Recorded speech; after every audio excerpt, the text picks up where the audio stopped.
அனைவருக்கும் வணக்கம். இந்த வீடியோல நம்ம பார்க்க போறது நம்ம ஜாதகத்தோட நெகட்டிவிட்டியை குறைக்கிறதுக்காக பாசிட்டிவிட்டியை கூட்டுறதுக்காக ஜாதகத்தை சிறப்பா செயல்படுத்த வைக்கிறதுக்காக சில வழிமுறைகளை சொல்றோம். அது எந்த அளவு ஒர்க் ஆகும், அது உண்மையில ஒர்க் ஆகுதா, அதை பின்பற்றினா விதியை மாற்ற முடியுமா, கர்மாவை குறைக்க முடியுமா, உங்க ஜாதகத்துல இருக்க நெகட்டிவிட்டியை குறைச்சிக்க முடியுமா அப்படிங்கறது தான் இந்த வீடியோல பார்க்க போறோம். அது எப்படி செயல்படுது அப்படிங்கறதையும் இந்த வீடியோல பார்க்க போறோம்.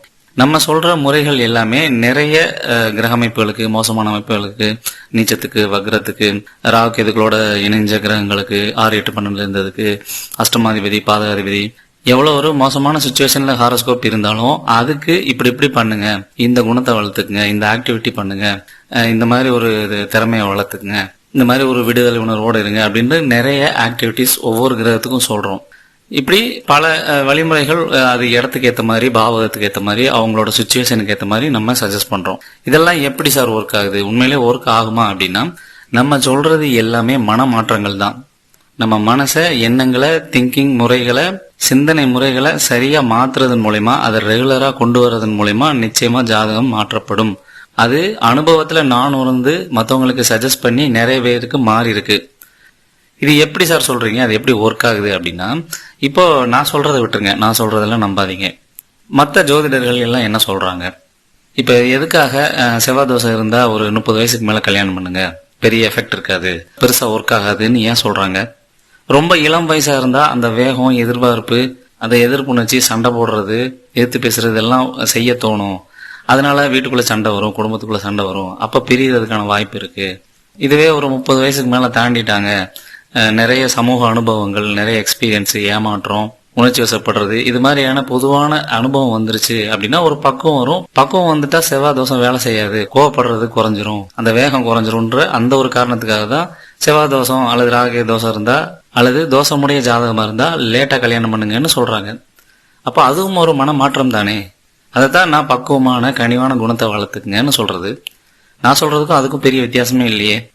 அதே போல உள்ளூர்ல நீங்க ஜெயிக்க முடியாது, உள்ளூர்ல பொழைக்க முடியாது, நீங்க வெளியூர் தான் போகணும், 6, 8, 12 கிரகங்கள் இருக்கு, லக்னாதிபதி அங்க இருக்கு, அல்லது அங்கதான் உச்சமான கிரகங்கள் இருக்கு, வெளியூர்ல தான் உங்களுக்கு வாழ்க்கை அப்படின்னு நிறைய சொல்றாங்க இல்லையா. அதெல்லாம் ஏன் சொல்றாங்க? உள்ளூர்ல இருந்தப்பையும் அதே ஜாதகம் தான், வெளியூருக்கு போனாலும் அதே ஜாதகம் தான். அப்போ எது மாறுச்சு? உங்களுக்குள்ள இலகுவா உங்க வாழ்க்கை நோக்கத்துக்கு தீவிரமா பிடிச்ச விஷயங்கள்ல ஈடுபட்டுக்கிட்டு நேர்மையா இருந்துட்டாலே நீங்க வெளியூருக்கு போகணுங்கிற அவசியமே இல்லை. அந்த உயர்வு, அந்த மாற்றங்கள் இங்கேயே நீங்க இருக்க இடத்துலயே நடக்கும். என்ன, அதுக்கு நீங்க மாற்றம் அடைகிறதுக்கான டைமும், அதுக்கான காலமும், அனுபவமும் வர்ற வரைக்கும் நீங்க தொடர்ந்து பயணிக்கணும். அதே போலதான் 2வது திருமணம் தான் நிலைக்கும். ஆல்ரெடி திருமணமானவங்க கூட கல்யாணம் பண்ணாதான் நல்லா இருப்பாங்கன்னு சொல்றாங்க. அது ஏன் சொல்றாங்க? 2வது திருமண முறைக்குள்ள போயிட்டாங்க அப்படின்னா அங்கேயும் சண்டை வரும், அங்கேயும் எதிர்பார்ப்புகள் வரும், அங்கேயும் பிரச்சனை வரும். ஆனா அவங்களுக்குள்ளே ஒரு மெச்சூரிட்டி வந்துடும். ஏற்கனவே ஆல்ரெடி சண்டை போட்டு தான் இப்படி வந்திருக்கோம், மறுபடியும் இங்க சண்டை போட்டா நல்லா இருக்காது அப்படின்ற அந்த ஒரு பக்குவம் வந்து விட போயிட்டு போகுது அப்படின்னு இறங்கி போயிடுவாங்க. இது எல்லாமே மனமாற்றம் தானே. 2வது மேரேஜ் பண்ணதுக்கு அப்புறம் மனசு மாதிரி இருக்கிறதுக்கு முதல் மேரேஜ்லயே நீங்க மனசு மாதிரி பக்குவமா இருந்துட்டீங்க அப்படின்னா அந்த இவ்வளவு பிரச்சனைகள், அவ்வளவு செலவு, எனர்ஜி வேஸ்ட், சண்டை, ஒரு நெகட்டிவிட்டி, இதெல்லாம் தேவையில்லாம தவிர்க்கப்படலாம்ல. சோ மனமாற்றம் தான் எல்லா இடத்துலயும் முன்னாடி வைக்குது. உங்க சிந்தனை, உங்க எண்ணம், உங்க நம்பிக்கை, உங்க மனசு, இத பேலன்ஸ்டா வச்சுக்கிட்டாலே, பக்குவமா ஒரு ஒழுங்கான முறையில அறத்தின் வழியில வச்சுக்கிட்டாலே நீங்க பெருசா எந்த சேஞ்சும் உங்க லைஃப்க்கு பண்ண தேவையில்லை. அதே போல இந்த குரு பார்த்தால் கோடி நன்மை அப்படின்னு சொல்றாங்களா. குரு பார்த்தா ஏதாவது தோஷம் இருக்குது, ஏதாவது ஒரு நெகட்டிவ் அமைப்பு இருக்கு, குரு பார்வை இருக்கு, சமாளிச்சிடலாம், வண்டியை ஓட்டிடலாம், ரிலீஃப் பண்ணிடலாம் அப்படின்னு ஏன் சொல்றாங்க? குரு பார்வை அப்படிங்கிறது ஒரு நல்ல எண்ணம், பாசிட்டிவிட்டி, ஒரு கனிவான மெச்சூர்டான குணம், தர்ம சிந்தனை. அப்போ குரு பார்வை இருக்கிற இடத்துல உங்க தர்ம சிந்தனை, உங்க நியாயமான குணம் வெளிப்பட்டு அந்த பிரச்சனையை சால்வ் பண்றதுக்கு என்ன பண்ணணுமோ அதை பண்ணிடுவீங்கன்னு அர்த்தம். ஏன் குரு பார்வை இருந்தாதான் பண்ணுவீங்களா? குரு பார்வை இல்லைன்னா தானா உங்களுக்கா நியாயமான முறையில நம்ம விட்டு கொடுத்துட்டு போலாம், நம்ம நியாயமான முறையில போலாம் அப்படின்னு உங்களுக்கு தோணாதா? ஆட்டோமேட்டிக்கா இருந்தாதான் ஏத்துப்பீங்களா? நீங்களா ஒரு ட்ரை கொடுத்து சரியான மனிதனா வாழ்றதுக்கு முயற்சி பண்ண மாட்டீங்களா அப்படிங்கிறது தான் என்னோட கேள்வி. சோ இப்படி எல்லாம் பார்க்கும்போது எல்லாத்துக்கும் அடிப்படை மனமாற்றம் மட்டுமே. சிந்தனையில, எண்ணங்கள்ல, நம்பிக்கையில நம்ம எப்படி இருக்கோம், நடைமுறை வாழ்க்கையில எப்படி கொண்டு போறோம், எப்படி அப்சர்வ் பண்றோம், எப்படி வெளிப்படுத்துறோம் அப்படிங்கறத பொறுத்து தான் பலன்கள் அமையும். அதே போலதான் மத்த எல்லா ஜோதிடரும் சொல்ற மாதிரி விட்டு கொடுத்துட்டு போங்க, பற்று இல்லாம இருங்க, அதீத ஆசை வைக்காதீங்க அப்படிங்கிற மாதிரி பொதுவா சொல்ற சில பலன்களும் நம்ம சொல்றதின் அடிப்படையில தான். நம்மளும் அதே தான் சொல்றோம். கனிவான குணம், அன்பான குணம், பொறுப்பான குணத்தை உங்களுக்குள்ள வளர்த்துக்குங்க. சனி ராகு, சனி கேது, சந்திரன் ராகு, சந்திரன் கேது, செவ்வாய் சனி அல்லது பாதகாதிபதி அஷ்டமாதி தொடர்பு, நீச்சம், வக்ரம், அஸ்தங்கம், எப்படியான கிரகமைப்பு இருந்தாலும் சரியான ஒரு குணம், அந்த குணம் உங்களுக்குள்ள ஆழமா இறங்கிருச்சு, அந்த குணத்தின் அடிப்படையில உங்க வாழ்க்கையை அணுகுறீங்க அப்படின்னா அத்தனை நெகட்டிவிட்டியும் குறைய ஆரம்பிச்சிரும். அதைத்தான் அவங்க அப்படியே நீ விட்டு கொடுத்துருப்பா, கோவப்படாதப்பா, அமைதியா இருப்பா அப்படின்ற அந்த ஒரு அட்வைஸ் மாதிரி சொல்றாங்க. நம்ம சைக்கலாஜிக்கலா சொல்றோம். மற்ற ஜோதிடர்கள் சொல்றதுக்கும் நான் சொல்றதுக்கும் பெரிய வித்தியாசம் இல்லை. நம்ம கொஞ்சம் அந்த மனோதத்துவ ரீதியா நடைமுறைக்கு எப்படி போகுது அப்படிங்கறத உணர்ந்து சொல்றோம். மற்றவங்க ஜஸ்ட் ஒரு அட்வைஸ் மாதிரியும் பொதுவான கைடன்ஸ் மாதிரியும் சொல்றாங்க. அவ்வளவுதான் வித்தியாசமே தவிர ரெண்டு பேரும் ஒரே விஷயத்தை தான் சொல்றோம். அதே போலதான் இந்த பரிகாரங்கள், பூஜை புனஸ்காரங்கள், கடவுள் வழிபாடு, இது எல்லாமே ஒரு எக்ஸ்டர்னல் ஃபேக்டரை தேடுறது. நம்ம கர்மாவை மாத்திக்கிறதுக்கு, மனமாற்றத்தை உண்டாக்குறதுக்கு ஒரு எக்ஸ்டர்னல் ஃபேக்டர் தான். அது எக்ஸ்டர்னலா தான் வரணும்ன்றது இல்லை, நமக்குள்ளேயே நம்ம மாற்றம் கொண்டு வர முடியும். அதுக்கு நம்ம எந்த முறைகள் வேணாலும், நமக்கு பிடிச்சமான கன்வின்சிங்கான எந்த முறைகளை வேணாலும் பயன்படுத்திக்கலாம். ஒரு தியானம், ஒரு மியூசிக்கு, ஒரு கிளாஸு, ஒரு படம், ஒரு புக்கு, ஒரு அட்வைஸ், ஒரு ஸ்பீச், எது வேணாலும் உங்க லைஃபோட ஆழத்தை டச் பண்ணி உங்க வாழ்க்கை பாதையா மாத்துறதுக்கான வாய்ப்பு உண்டு. என்ன, அதை நீங்க கண்டினியூ பண்ணணும். இந்த கிரகங்கள் என்ன பண்ணும், இந்த கர்மா என்ன பண்ணும்னா அதோட போக்குக்கு உங்க சிந்தனைய, உங்க மனசை இழுத்துட்டு போய் அதுக்கேற்ற மாதிரி பலன்கள் கொடுக்க முயற்சி பண்ணும். ஆனா நீங்க சரியான முறையில எந்த அளவு போறீங்களோ, எந்த அளவு அந்த கான்சியஸ் மைண்டை ஆக்டிவேட் பண்றீங்களோ, விழிப்புணர்வா, மெச்சூர்டா, பக்குவமா எந்த அளவு இருக்கீங்களோ அந்த அளவு அந்த கர்மா வேலை செய்யறது குறைஞ்சிரும்.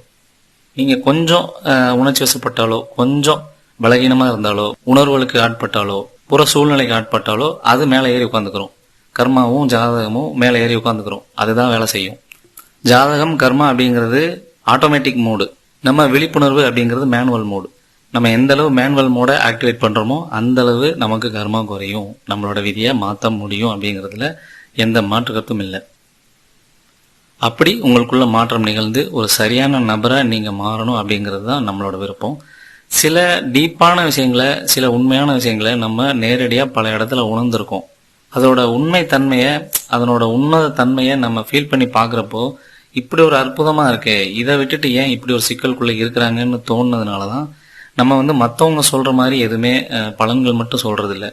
இதுல இப்படி ஒரு டெக்னிக் இருக்கு, இந்த லைஃப் ஸ்டைல்ல இந்த ஆக்டிவிட்டி இப்படி மாத்துங்க, உங்க லைஃப் மாறும் அப்படின்னு நம்ம சொல்றது. அப்படி ஒரு மாற்றத்தை அவங்க லைஃப்குள்ள கொண்டு வந்துட்டா நிச்சயமா அவங்களுக்கு அந்த சேஞ்ச் நடந்துரும். இதெல்லாம் நான் சொல்றப்ப நம்பவே நம்பாதீங்க. நீங்க உங்க லைஃப்ல ட்ரை பண்ணி பாருங்க. உங்க ஜாதகத்துல என்ன மோசமான அமைப்பு இருக்கு, அந்த அமைப்புல ஒரு சரியான வாழ்க்கையை வாழ்ந்து பாருங்க. அதுல பொறுப்பா இருந்து பாருங்க, நிச்சயமா பாசிட்டிவிட்டி வரும். வாழ்ந்து பார்த்துட்டு சொல்லுங்க மாற்றம் வந்துதா இல்லையான்னு.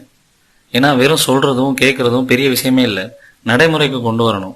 ஸோ ஒரு பாதிக்கப்பட்ட ஜாதக அமைப்பு இருக்கிற ஒருத்தர் சரியா அவங்க வாழ்க்கையை வாழ்ந்து பாருங்க.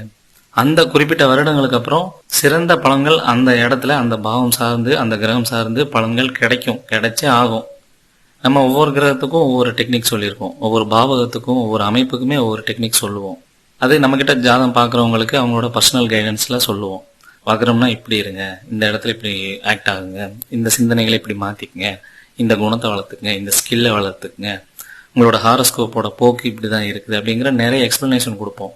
சரியா எப்படி கொண்டு போறது, மன திருப்தியா, ஆன்ம முன்னேற்றமா, எல்லாருக்கும் நல்ல விதமா, சமூகத்துக்கும் சூழலுக்கும் உங்க ஆன்மத்துக்கும் சேர்த்து ஒரு சரியான மனிதனா நீங்க எப்படி கொண்டு போகணும் அப்படிங்கிற அந்த முறையின் அடிப்படையில தான், அந்த நோக்கத்தின் அடிப்படையில தான் நம்ம கைடன்ஸ் வழங்குறது. இதெல்லாம் ஏன் பண்றோம் அப்படின்னா, ஒரு தடவை பார்த்துட்டா உங்களோட ஹாரோஸ்கோப்பை பத்தின ஓவரால் ஐடியாலஜி, புரிதல், எப்படி சேஞ்ச் பண்ணணும், என்ன பாசிட்டிவ் இருக்கு, எப்படி கொண்டு போகணுங்கிற அந்த ஒரு ஐடியா கிடைக்கும், புரிதல் கிடைக்கும், மாற்றத்துக்கான ஒரு விதையா இருக்கும். அப்படிங்கிறதுனாலதான் அப்படி ஒரு மெத்தடை நம்ம ஃபாலோ பண்றது. ஸோ அப்படியான வழிகாட்டுதல்கள் உங்களுக்கு வேணும் அப்படின்னா நம்மளை தொடர்பு கொள்ளலாம். அல்லது பொதுவாக வேலை, தொழில், எக்கனாமிக் இது சம்பந்தப்பட்ட கைடன்ஸ் வேணும் அப்படின்னாலும் நம்மளை தொடர்பு கொள்ளலாம். இந்த வீடியோ பத்தின கமெண்ட்ஸை கமெண்ட் பாக்ஸ்ல போடுங்க. பண ஈர்ப்பு மெய்யியல் வாழ்வியல் அப்படின்னு நமக்கு ஒரு சேனல் இருக்கு. அங்க லா ஆஃப் அட்ராக்ஷனை பத்தி சில கண்டென்ட்டை நம்ம போடுவோம், ப்ராக்டிஸும் வரும், கிளாஸஸும் வரும்.